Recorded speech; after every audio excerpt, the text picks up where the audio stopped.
you ever wondered what it really looks like to build a life and career around helping people heal and grow? In this episode, we sit down with Veronica Benyamin, a psychotherapist and the founder and clinical director of Sow Grow Therapy, whose work is grounded in curiosity, collaboration, and deep reflection. Her journey began at York University, where she shifted from biomedical studies to an honors psychology degree, and she later completed her Master of Science in Psychotherapy at McMaster University. On the Enriched Mindset Podcast, we make space for psychological insights and experiences that don't fit into quick answers. And in this episode, Veronica walks us through her path to starting her own practice, from the practical realities to the moments that made it all feel worthwhile. She shares how she helps clients untangle relational patterns and move toward meaningful, lasting change. And she offers thoughtful advice for students and emerging therapists who are considering a similar path.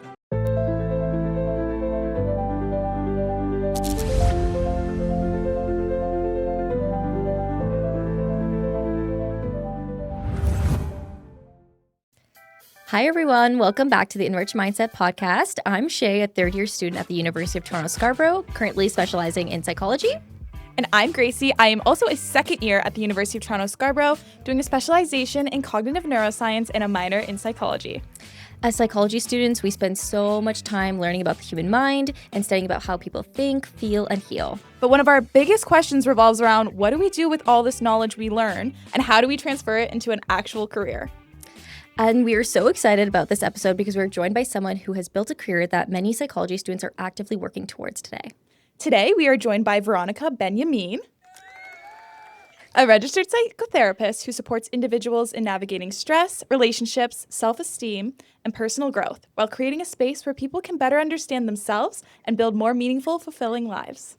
We're especially excited to talk about what it actually looks like to build a career in psychotherapy, starting from the human side of sitting with clients to the leadership side of private practice. Veronica, on behalf of all of us, we want to say thank you so much for coming on our podcast today. We're genuinely so excited to have you on. How are you doing?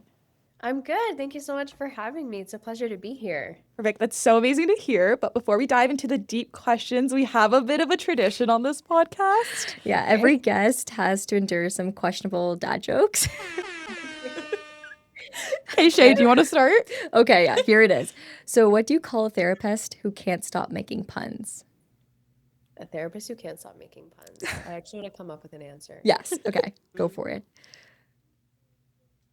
No, I don't know. Tell me. A Freudian slip up. Corey. Not that. You know what? I feel like therapists would actually appreciate that Yeah, one. they definitely would. That was a good one. I like that Okay, one. perfect. That wasn't bad. Okay, my turn. Why did the archaeologist need to go to therapy? Why? To uncover something? To dig something up? Close, because his whole life was in ruins. I love dad jokes. I Oh, really do. that's good. That's good. We actually do a lot of dad jokes here, so that's what we've been hearing all the time. I'm going to steal them and give them to my clients. Yeah, love go that. ahead. Okay, but jokes aside, we'd love to start at the beginning. You've built a career that blends deep relational work with leadership and practice ownership. What first drew you into psychotherapy, and how did your vision evolve as you moved through training? So I started at York University for undergrad. I initially was in biomedical science, and then I switched into the honors psychology program. Then I specialized in the specialized honors psychology program. So York has a little bit of a distinction. I ended up taking an extra year to do my thesis and like really hammer down on my application, make myself all polished, and then attended grad school. I was in the Master of Science in Psychotherapy program at McMaster University. I mean, initially I was interested in clinical psych because I liked research. There were a few associate professors that I worked with at York that I loved so much. I thought they were brilliant and I loved their research questions, their area of interest, things like that. But then when I dove a little bit deeper into research, I realized that I didn't necessarily want it to be the bread and butter of what I had done. Yeah. One thing that I realized, like I did a few independent research projects and I did my honors thesis, but I felt that one thing that I loved more than conducting research was applying the research. I love taking the findings and the implications and actually teaching people like, this is what the research says, this is what we should do, this is what works, this is what we know cultivates a good relationship, happiness, and optimal well-being. So I had done my research, obviously, like how can I find a career that bridges both research while not having it be like the main focus, while also applying the research, because I do believe that evidence-based practices are the best practices when it comes to therapy. And when I did the research, I found psychotherapy. I thought it was like a perfect mix you can still show up as yourself. You show your personality. You meet with clients. I like to think that I'm a people person. Like, I love connecting with people. So that was sort of what sold me. Okay, yeah, that's really insightful. So you talked a little bit there about your education journey, how you're originally trying to go into clinical psych, and then you realized you wanted to show yourself more so through it. But for students thinking about becoming registered psychotherapists, could you walk us through like the nitty-gritty of your educational journey and what it actually looked like for you? And how does that compare to like the typical pathway? Was it pretty different or pretty straightforward? So a mix of both. I think initially it didn't start as conventionally as I thought. I was in biomedical science in my first years, nothing to do with psychology. I took Intro to Psych as an elective and I loved it so much that I just decided to switch over to Psych. As you know, like through Psych, there's so many different facets of Psych. There's For sure. Oh my gosh. Yes. neuropsych and there's psych and law, like there's just so much. So I honestly just looked for the courses that I thought was the most interesting, the ones I performed the best in, which social psych and also psych and law. Like I loved bits and pieces of neuropsych, like learning the mind, how it impacts behaviors, and then how emotions plays a role, things like that. Overall, like a big factor when it came to my educational career was my volunteering. Like I was a research assistant in many different labs and I did a lot of projects. Those are the things, the experiential learning is sort of what made me confirm what it is that I wanted to explore and study. So sometimes it's not only about the courses, there is a lot about the practical, being in the world, what you like, what you don't like. Yeah, and then I would say that I worked really hard in my prereq courses from an outside lens when I was applying. I wanted to make sure my application was pristine, very polished, worked very hard. I continued volunteering, made good rapport with my professors so that I had glowing recommendations, the standard. Yeah. So you don't know until you try it. For students listening, you can go in with an idea, but until you get that experience, it's not really confirmed that you're actually going to want to go into that kind of thing. Yeah, Yeah. I think that's everyone experiences that at least one point in their It's education. definitely good to hear, though. Yes, for sure. It's not about the schoolwork. No, Okay. no, not about the schoolwork, no. Okay, so bringing into trying something new, figuring out what you like. We know about your private practice journey. It's something a lot of students and early clinicians think and feel is really intimidating. What inspired you to take that leap? We know about your Sow and Grow. And if you want to expand on that, let everyone know what Sow and Grow is. Yeah, so Sow Grow is my private practice, mental health practice, provide mental health support for adults, teenagers, and couples and families. And what kind of pushed me to start it was I think I had always known that I wanted to start my own private practice. And I had always thrived in leadership roles and sort of like being on my own. I was always given big responsibilities and I was always trusted with the responsibilities. So it wasn't scary to me necessarily being responsible. But I would say that it sort of snowballed for me. I think I had a really lucky start because while I knew I always wanted to start my own private practice, I didn't really have a timeline as to when. But when I graduated, I had a few clients that were working with me while I was a student. And they sort of told me that they wanted to continue therapy. So I had already had the push. Like I had clients telling me like, we'll follow you wherever you go. We want to come with you. And one thing led to another. Like I started very small. I paid for the cheapest plan for my website, set that up. And then I paid for the most basic plan for the software, set that up. And then I found a location. And because I had a location posted on Google and I had my website, I had the software, like it started working out for me. Like one client found me, another client found me, another client found me, and I had already had things set up. So it had worked out. That was always my plan, but I had the push. When I had clients telling me they would be loyal and come with me wherever I go, that was the push of confidence that I needed. That's probably so nice to hear that they're like, oh yeah, wherever you go, I'm coming with you. That's so great. It's really rewarding. It speaks to the relationship that you build. Yeah, for sure speaks to your skills as well. Oh. So when you transitioned into private practice, what were some of the biggest learning curves, especially stepping into the role of both clinician and business owner? Yeah, it's a good one. I think because initially when you start as a clinician, there are things that you don't necessarily need to worry about. Like you come in, you meet your clients, you click charge for their credit card, and that's it. You don't really have to worry about anything else.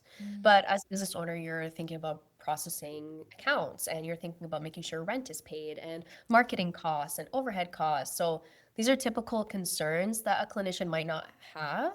But then when you slip into that business role, you're sort of wearing all the hats. You're the clinician, and you're also the administrator, and you're also the clinical director, and you're also payroll, and you're all these things that you sort of have to manage, especially in the beginning before you get admin help. You're everything. So you don't want to work a 9 to 5, but then as a result, you're working like 24/7 in a way, is how I Yeah. describe it. You're always around the clock. Just have a quick question. Do you have a team with you, or is it just you on your own? So I have me and one other person who's working on admin with me. Oh, Okay. wow. Yeah. Oh, that's amazing. So looking back to this first beginning of the journey, you could tell yourself one thing. What would you wish you have told yourself about private practice? It can be good, it can be bad, whatever you want. I'd say I wish if I could go back, I would tell myself it's not what you expect. Because I think when I was in undergrad, I had a very polished idea of what private practice looks like. I was like, oh, it's flexible hours and it's high pay and you set your own hours, you set your own rates, you see your own clients. But it's not that polished. Like there are definitely pros to working private practice, don't get me wrong. But it does take a time to build like a steady caseload and good rapport with clients, a stable referral network. You're going to have months where you're making X amount of money, and then the next month you're going to be making Y amount of money, and then the next month Z amount of money. So it's not as polished as you might think. I still love it. I would go back and do the same thing all over again, but maybe just with more realistic expectations, I think. Okay. That's good to hear. So your work really emphasizes curiosity, collaboration, and helping people understand their relational patterns. How did your therapeutic approach develop and evolve over time?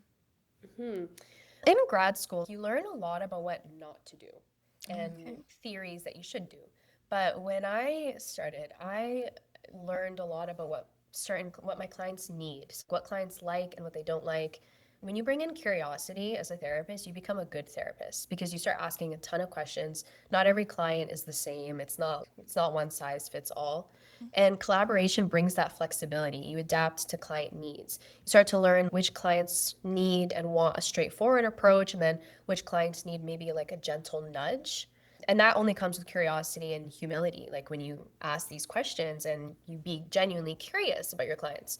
Yeah, so I just learned that when my clients speak through their lens, I'm able to better understand. And when I can better understand, I can be a better clinician because I'm able to give them an intervention that's specific to them, not just like a textbook one size fits all. Yeah, you definitely have a humanistic approach to it where you kind of learn the client before learning everything about them. I really like that. You're just adapting yourself to each individual person, which I think sometimes in healthcare these days, sometimes we tend to shy away from that because we do think one size fits all. Yeah. But to go back to that, do you find any like certain trends or relational patterns or like themes that show up for individuals or couples in therapy these days? Yeah, definitely. So, one that always sticks out to me with couples is the expression happy wife, happy life. Lots of people believe it, lots of people have heard of it. It's something that I definitely grew up hearing. And while there is truth to it, I think a more accurate saying is happy spouse, happy house. Because when both partners are doing equal work or fair work, then both partners feel satisfied, acknowledged, happy. I don't believe that it'll ever be equal in a relationship, but I do believe that it should feel fair. And when it doesn't feel fair, then dissatisfaction and unacknowledgement creeps in, it snowballs. And so I've found that when couples are consistently thinking about how they can make each other happy, as opposed to just one gender or one partner, then the sacrifice and the selflessness takes them a very long way. Okay. Yeah, I like that better because, again, it brings in shows, two yeah. people instead of just the one gender. It's a totally Yeah. different perspective for sure. Yeah, definitely. And I do think it is more accurate. Like happy house is better than just happy life. Yes. Yeah, and it's definitely more differential for each couple. Because Yes. based on whose needs who, because you said again, it's still not for sure equal, but that doesn't mean it's not like someone enjoys, say, more of a take on doing like house chores or more of a take on doing this. It's just whoever's fair, whoever's happy with it kind of thing. Exactly. Which is definitely a better Yeah. perspective. Yes, exactly. Definitely. Okay, so this is just going to be a little cut section now. We're going to go into a little game. So I created this game here. I'm just going to share my screen really quickly. Okay, and let me know if you can see it. Can you see that there? Yes. Perfect. So this is something that we just created. It's called Hot Take or Nuance. and I'll just show you how to play. So we present like a bold relationship/therapy statement, and you have to respond with one of the three options. So it's either hot take, which kind of means like mostly true, needs nuance, or misleading. And then you could just do a brief explanation of why you think that. It's just going to be quick couple questions, or I believe there's 12, and then you can just give your little reasoning onto there as well. Okay, fun. Okay, so the Oh, so this is the first one. We're going to firstly go into like relationships and communication. So this saying is, if they wanted to, they would. What are your thoughts on that? needs nuance. Okay. Could you expand on that a little bit? Definitely, yeah. I do believe that there is some truth. If someone wanted to show up for you, they would. Yeah. But there definitely is key aspects that are missing. Like they need to be told how to show up. They need to be told that you want them to show up. They need to be told. Otherwise, we can't just have. There's a saying that I always tell all my clients: unspoken expectations leads to premeditated resentment. When we have this image in our heads of what we want from someone and we're not communicating it, and we're thinking like, oh, if they wanted to they would, and we're just like Xing it at that without taking an opportunity to speak for ourselves and communicate our needs. It's not really going to go anywhere. Okay, that's definitely, Yeah, what a great I feel like, explanation. especially with Gen Z, you'll see those trends on TikTok where it's, if he wanted to, he would, but that definitely puts a new perspective on it. It's Literally, definitely, it's always, oh, if he wanted to, he would have got you those flowers. And it's like And I that. feel sometimes we use it as like a protective mechanism to be like, okay, I don't want him anymore because he clearly doesn't want me enough. But I think taking Yeah. this new look on it, it's definitely going to be reassuring for some girls. Yeah, absolutely. For everyone, I think. Yes. Okay, so this next one. Okay, for the next one, it's never go to bed angry. Okay, I actually completely disagree with this one. So I'm going to say it's misleading. It is something I actually try to normalize with my clients. I try to say, go to bed angry if you can't resolve it. Because the theory, like, never go to bed angry, it implies resolve the issue before you lay your head on the pillow. But a lot of times, like, if argument's at an all-time high and you're forcing resolution for the sake of sleeping, it might not be genuine resolution. You might not actually be getting actual points across because you're exhausted, you're tired, your emotions are at an all-time high, you're not at a state of regulation. And a lot of times getting like a full night's rest is a leg up in resolving an issue. Just like they say, they'll tell students, I mean, I'm so guilty of all-nighters, but we tell students all the time, don't pull all-nighters. When you sleep, it actually helps reaffirm your knowledge. Like it actually, there's science that proves that. And I do believe when you go to sleep and you have a full night's rest, you wake up, you're charged again. You're recharged and you can maybe handle the argument again from a different perspective, fresh perspective. You're not like running on empty. What do you guys think? I love that. I actually think that's a really good explanation to that, because I used to think that whenever you're in a relationship, you should never leave things unsaid and just say everything you can.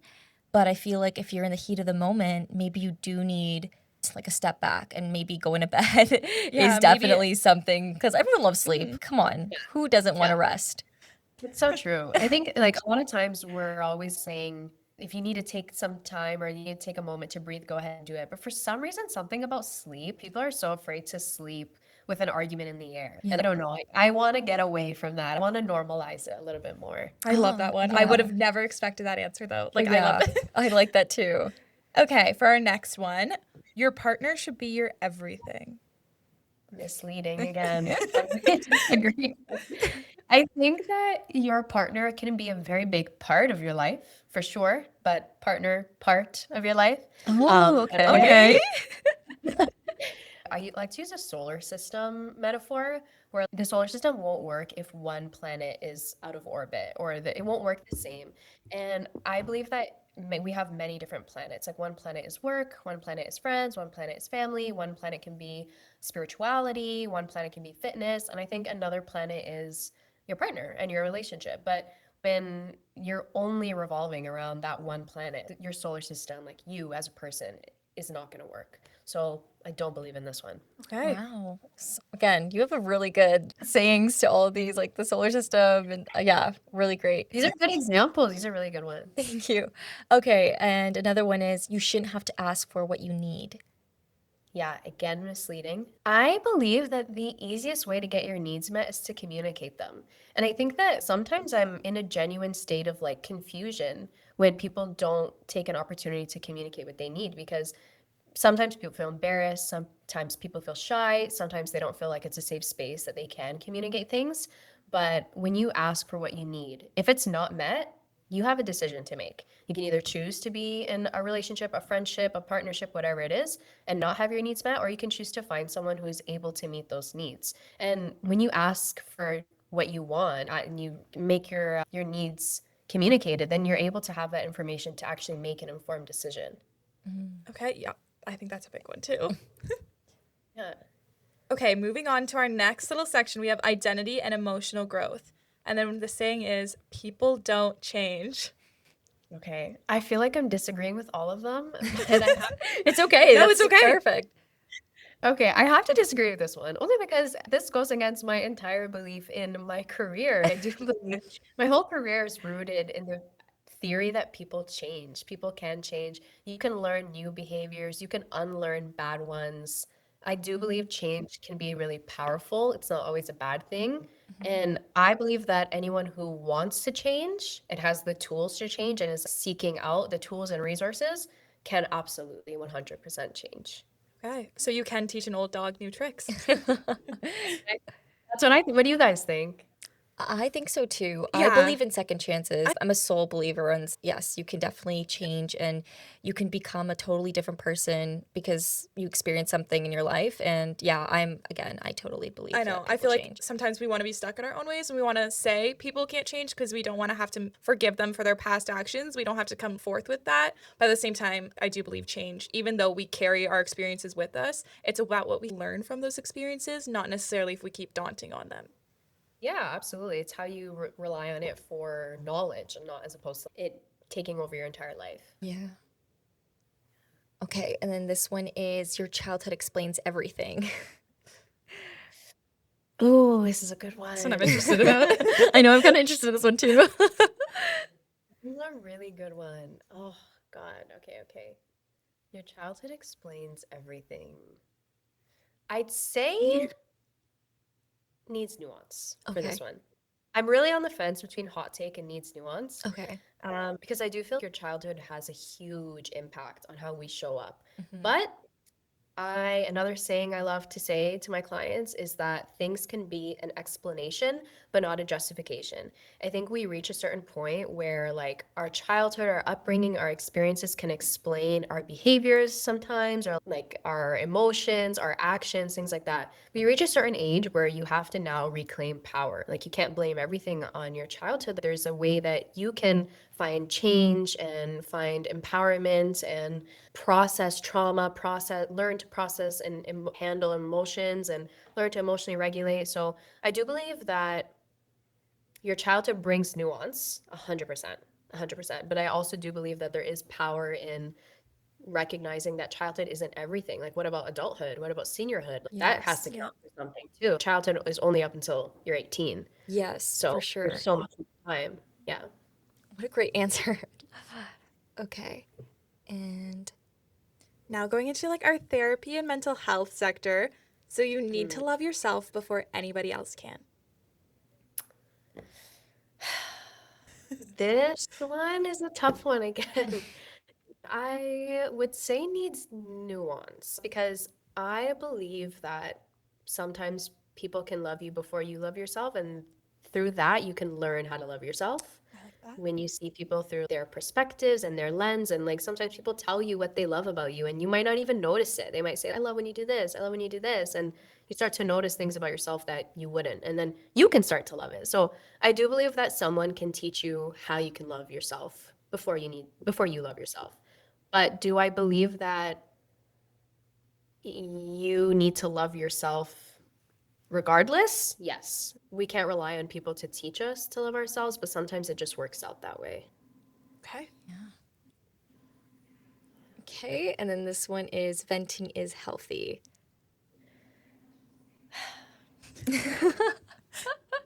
We do that a lot. I think we are definitely consumers of this, Shay. Yes, for sure. Okay, I'm wanting to hear what you guys think about this one, but this one, I would say this one needs nuance. I do believe there is so much merit to processing and talking about things, but when it comes to venting, I do believe there's different types of venting. I think just on a rant and you're just speaking and you don't want to hear perspectives, you don't want to hear different opinions, different kind of views. I don't believe that it's necessarily healthy. I don't know that it's necessarily helpful. Sometimes talking to ourselves can really it can be helpful. Like we're releasing the things that we're bottling up. But yeah, this one I'm sort of on the fence. Yes, do I believe it can be healthy? Yes. Do I also believe that it could be a waste of time sometimes? Yeah. Yeah, I could see that for I don't sure. know. I think I'm very big on venting to an emotionally mature person, though. Like when you're venting to certain friends and that, they're always going to hear your side and only see your side. They're not going to bring a new perspective to the table, and they're going to constantly validate you, which I don't think is great all the time. I think part of Yes. venting is to try and see that other perspective by saying out loud what happened, how you felt. And when Yes. you're with an emotionally mature person, then it Yes. helps a lot because they help you see that other perspective. Yeah, I love my friends who will always hold me accountable to. Well, they'll be like, okay, Shay, have you thought about this perspective instead? Where it's not, oh, yeah, girl, you go, keep talking bad. Like that, I do appreciate those friends who bring me down to earth. That's when I'm like, okay, they're not just here to always say that I'm always in the right. Like they Yeah. will let me know if I'm doing something wrong. Yeah, Definitely. So it can I be do believe healthy, unhealthy. Yeah, I think a little bit of both. I do believe that a good friend is a friend who's not a yes friend. Yes, Yes. that's what I was trying to, yeah, a yes friend. Yeah, definitely. Okay, and the last one? This one I feel like is big, just on everything. If they're avoidant, you should run. I'd say it needs nuance. I think if someone is avoidant, but they're cognizant of that and they're willing to work on it and they're learning how to be more communicative and more and learning how to stay and learning how to accept love, if they're learning that and they're open to learning that, and if you're open to standing aside someone while they learn that, then it could be a really nice opportunity for repair. Like it can make you two very strong together. But if this is someone who truly is avoidant and not open to understanding themselves or patterns, behaviors, not learning, and if you're not willing to wait alongside, if that's not something you can accept, then yeah, maybe run the other way because it's just going to be very hectic for the both of you. It's just going to be a Yeah. consistent pattern. Perfect. What are your takes on this one? I feel I'm the avoidant when it comes to everything. So I feel like such a narcissist to be like, I think you should stay. I think you should trust them. I think someone, if they're avoidant, but they're upfront about it, I think definitely don't run. If someone can recognize their habits and why they keep avoiding, they have that emotional maturity, I think definitely stick it out with them and definitely try to, like you said, get through it with them and really stick it out. Yeah. But if someone is trying to claim they're always there, they're always trying to do the right thing, they're never avoidant at all, I think definitely run because that's just if you can't recognize your own faults, why would you want to be with someone like that? Yeah. I don't know. I feel like, at least for me, I feel like if they're avoidant, I just think of like red flags and I'm just like, oh, like, I Like, don't why know. are you? I think it's just because I'm a very open person. I'm a very open book. Once I meet somebody, I'm just like, okay, here's my whole life. And I guess like I expect other people to be like that. I don't know. But I think that's definitely why when I see like the signs of they are closing doors and I'm just not getting any information, I feel like, oh, maybe they don't want to talk to me, maybe they don't like Yeah. me, and then that's when I'm Right. like, okay, I'm gonna step aside. That's just my perspective though. You're totally allowed to say that too. I like both of your answers because it sounds like you guys are saying it depends on if they're willing. Like, if are they open? Are they willing? Are they there? Are they accepting? If not, then that's something you need to Yes, know. like the Exactly. willingness. Yes, exactly. Okay, thank you so much for your answers. These were amazing answers. It's so nice These to are so hear. insightful. Yes, these are just so nice to hear. That Okay. was fun. So now we're going to dive more into the money, work, and mental health aspect of the podcast. So, what advice would you give to clinicians who want to build a practice that feels aligned with their values but is also financially sustainable? Yeah, I mean, it's a good question. I am still learning this myself. So I don't know that I have the answer. But one thing that I've been told that I found to be very valuable is that when you stay true to yourself, the right people and the right clients will find you.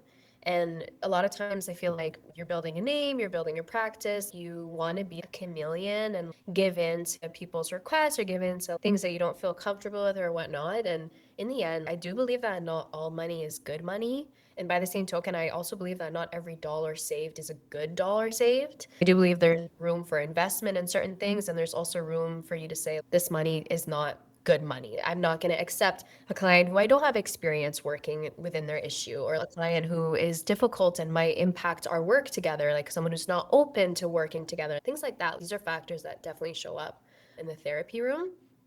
And I guess just understanding like what's most important to you, what's your priority list? Because when it comes to therapy, you can want to make money for sure. And you can also want to be ethical. But I do believe that within this career, ethics must trump your desire to make money. Because there's going to be times where you might be siphoning out more money than you are making. And that's just part of the business. I think paying attention to your priority list, being honest with yourself, and just knowing that if you act in a way that's ethical, professional, the right clients will find you. Okay. And then to bounce off that, you said to more so focus on the ethics, don't really focus on the paycheck coming in kind of thing. Because your therapy, it's such a relational kind of work going on. Do you find that you will find yourself in financial situations where you find you're prioritizing like this relational work, this relation with your clients, rather than going and throwing yourself under the bridge by saying, hey, I'm not going to try to go and make all this money by doing this if I don't feel comfortable doing it? Yeah, it's hard because you have to find the balance. Obviously, the therapeutic relationship is super, super important.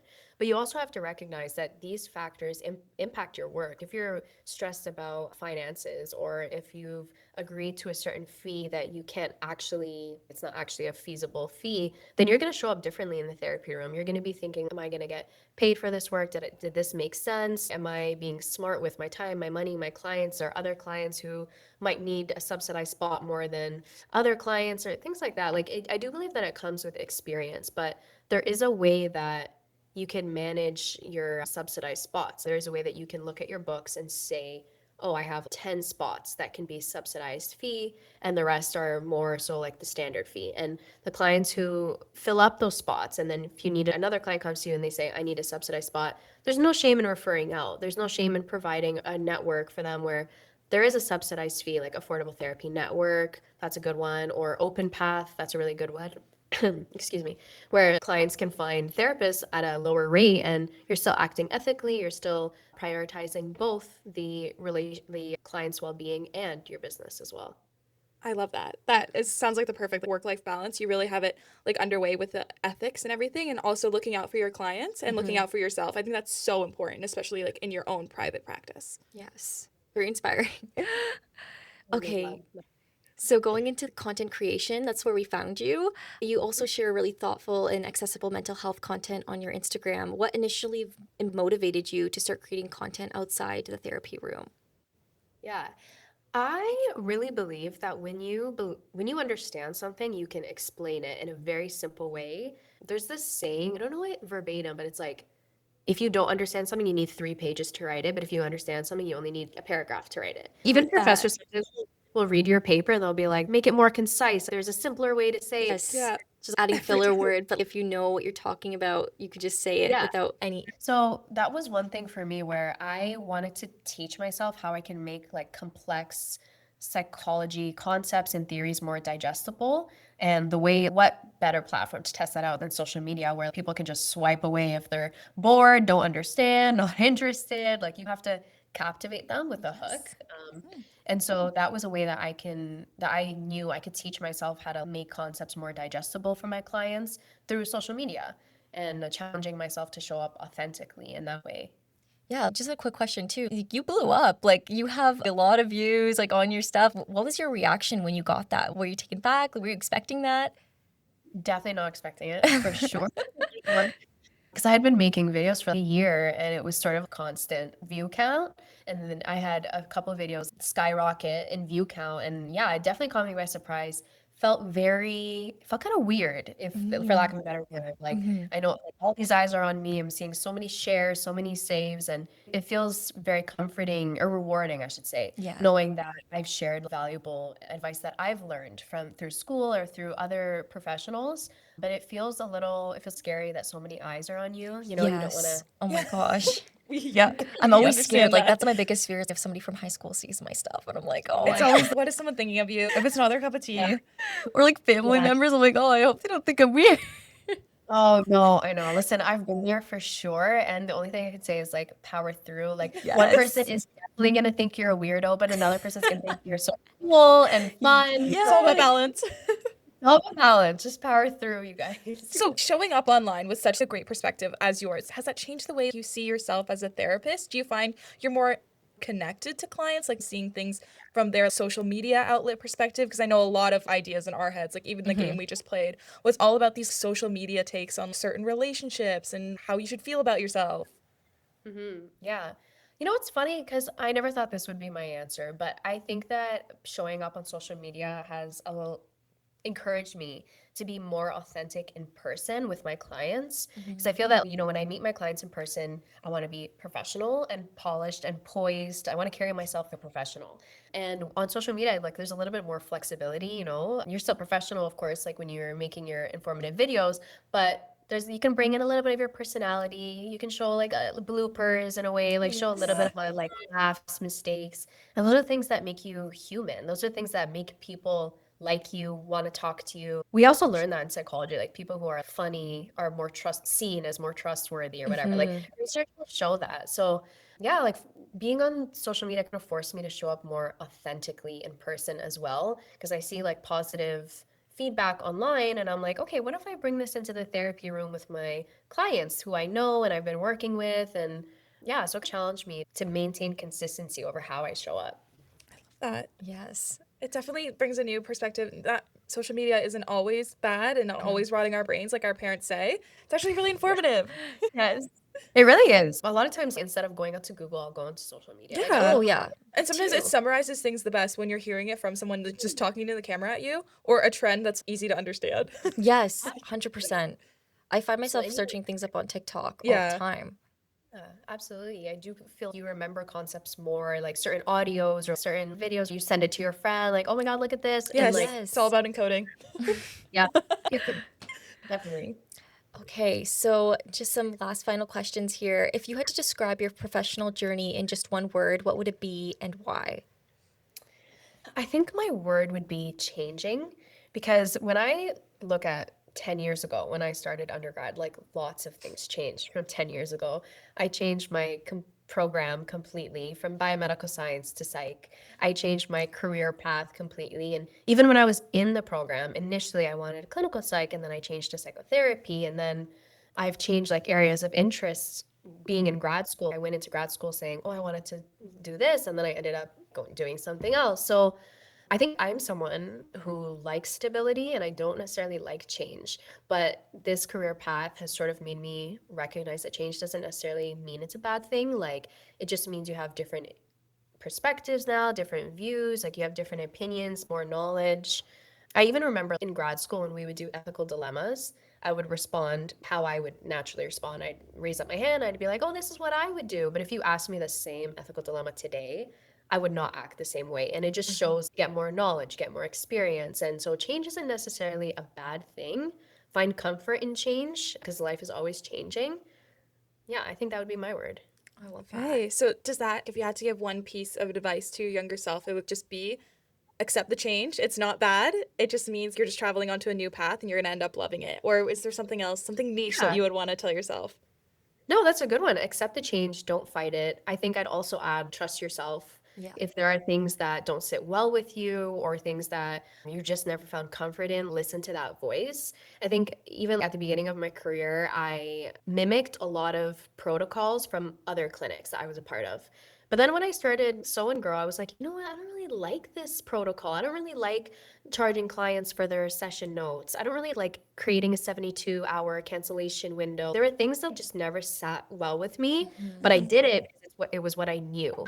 But when I actually started trusting myself and I listened to that like pesky voice that was like, oh, I hate this, don't do this, then I started trusting myself and I feel more at peace. So yeah, don't fight the change, accept the change, and just trust yourself. I think that's great advice for anyone Yes. in undergrad, in grad, Yes. in and university in general. Psych in students this who are life. listening, Psych definitely. students, especially all the changes going on now. But Veronica, before we wrap up, we'd like to ask if there's anything exciting coming up for you that you want to share with our viewers, or for anyone who's listening, if they can reach you at a certain platform, Yes. like your Sow and Grow website, anything you want to mention. Yeah, definitely. I am accepting new clients. If anyone has any questions or would like to reach out for a consultation or any public speaking, there's so much information on my website, sowandgrowtherapy.com. Yeah, and you can find me there. Perfect. We also just want to say thank you so much for being here and being so open about your journey. I think a lot of students listening, and even like us, just from this conversation, we appreciate so much of what you said. And just having such a fresh perspective on this is just something that's beyond textbooks and lectures. So we really appreciate you being here and for your time. Especially, I think everyone appreciates you too as a psychotherapist now, hearing how you want to build that relationship with your clients and you want to take on that humanistic approach before just going straight to that textbook hardcore. I think that's something that everybody needs. Yeah, no, I appreciate it. Thank you guys so much. It's been so fun talking to you. And yeah, I'm glad that I could provide just a little bit of information on what I found and what I've found works and not works. And I hope that is helpful to someone. Thank you so much for your time and sharing your experiences with us. We're really grateful to have you on. And we hope you enjoyed this episode. We'll see you next time on the Enriched Mindset Podcast.